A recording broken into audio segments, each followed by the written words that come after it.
മലയാളത്തിൻ്റെ മഹാനഷ്ടമാണ് മഹാനായ ടി വാസുദേവൻ നായരുടെ വിയോഗം. മനുഷ്യരുടെയും കഥകൾ അദ്ദേഹം എഴുതി എന്നുള്ളതാണ്. മനുഷ്യരുടെയും പ്രകൃതിയുടെയും കഥകളാണ് അദ്ദേഹം എഴുതിയത്. ഭൂമിയിലെ മനുഷ്യവാസം, അവൻ്റെ വികാരങ്ങൾ, വിചാരങ്ങൾ, വേദനകൾ, ആശങ്കകൾ, പ്രതീക്ഷകൾ, ഇതെല്ലാം എം ടിയുടെ വരികളിലൂടെ സഞ്ചരിക്കുമ്പോൾ നമുക്ക് ഹൃദയത്തിലേക്ക് ചേർത്ത് വെക്കുവാൻ സാധിക്കും. അദ്ദേഹത്തിൻ്റെ ഭാഷ എന്നുള്ളത് അക്ഷരങ്ങൾ തന്നെയായിരുന്നല്ലോ. കൂടുതലായിട്ട് അദ്ദേഹം സംസാരിക്കാറുണ്ടായിരുന്നില്ല. അദ്ദേഹം അക്ഷരങ്ങളിലൂടെയാണ് സംസാരിച്ചു കൊണ്ടിരുന്നത്.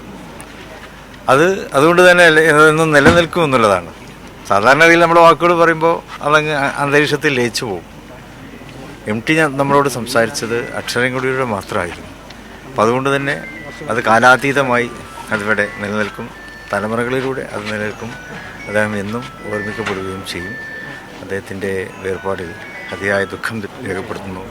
ആദരാഞ്ജലികൾ അർപ്പിക്കുന്നു.